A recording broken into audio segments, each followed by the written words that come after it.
For the third consecutive year, the Winnipeg Jets are in the Stanley Cup Playoffs. Last year, they surprised everyone in making the playoffs in a year which people thought they weren't going to make them after the fallout of the 2023 first-round series against the Vegas Golden Knights, in which they flamed out in 5 games. This season, they once again surprised everyone with a playoff appearance after a bigger flameout from last year's first-round series against the Colorado Avalanche, once again in 5 games. The less said about those infamous playoff exits, the better. Rethink, reload, and come back stronger. With Rick Bowness retiring from coaching hockey, Scott Arniel fills in the void left behind to be the new head coach. His work has been very impressive, especially after an offseason that didn't move the needle by NHL expectations. Many expected a drop-off from the Jets, but they instead improved from last season. Not only is the continuity, at least in regular season success, carrying over from Bowness to Arniel, but they're once again showing their depth up and down the lineup offensively and defensively,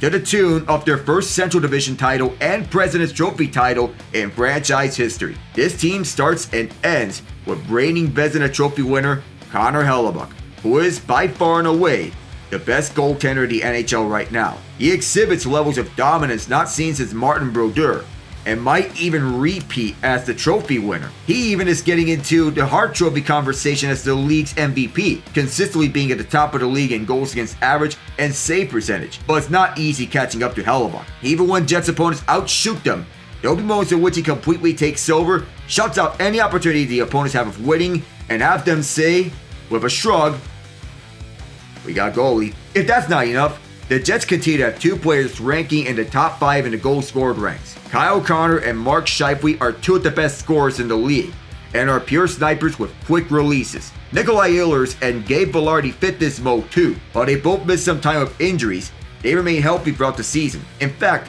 team health has not been a concern for the Jets, as they have the least amount of man games lost to injury this season. But the big question now is with Ehlers after he collided with a referee about if he will be able to play in some playoff games because he might miss some of them. Josh Morrissey remains their clear-cut top defenseman and continues to be a stable presence on both ends of the ice. It helps that he is paired with Dylan DeMello, who plays a stay-at-home style play and is very good at it. Up and down the lineup, Winnipeg has players that can play on both ends of the ice and have solid offensive contributions. The third line of Nino Niederreiter, Adam Lowry, and Mason Appleton have been consistent at providing good offense, nice forechecking, and solid defense. Cole Perfetti is coming into his own as a second-line winger who can play a complete 200-foot game. Vladislav Namestnikov bounced around the league for several years, but has finally found a home at Winnipeg on a line between Ehlers and Perfetti. The forward core is rounded out with Alex Iafallo, Morgan Barron, and trade deadline pickup Brandon Tanev on the 4th line, to make one that can energize a team. David Gustafsson as well for depth insurance. Even for Hellebuyck's heroics,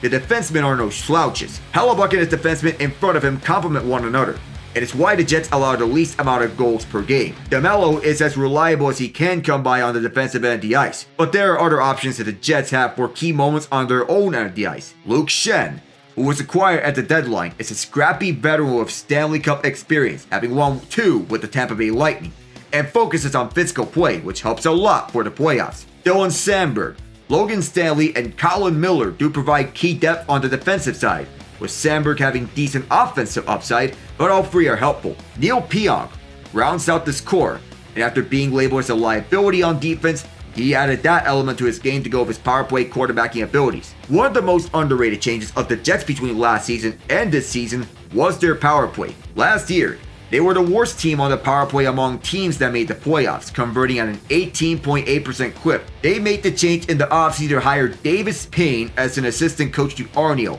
and it has paid off. Formerly a Stanley Cup champion as an assistant coach under Daryl Sutter with the Los Angeles Kings, Payne has a reputation for working at forwards and power plays throughout his coaching career, and has produced a number of successful players and top 10 power plays. The Jets' power play ranks in the top 3 in the league this season, a vast improvement from last year, and even coming close to converting on 30% of their man advantage looks. Despite their strong regular season, pressure to perform in the playoffs is at an all-time high. Hellebuyck has not been on his Vezina winning form in the last 2 postseasons. In fact, he was far from it. The Jets have only had 1 deep playoff run since the franchise relocated from Atlanta when they were the Thrashers. That deep run was in 2018, when they made it to the Western Conference Final. The aspirations are there, But in a loaded Central Division that includes the Dallas Stars, Colorado Avalanche, Minnesota Wild, and St. Louis Blues, things are not going to be easy for the Jets.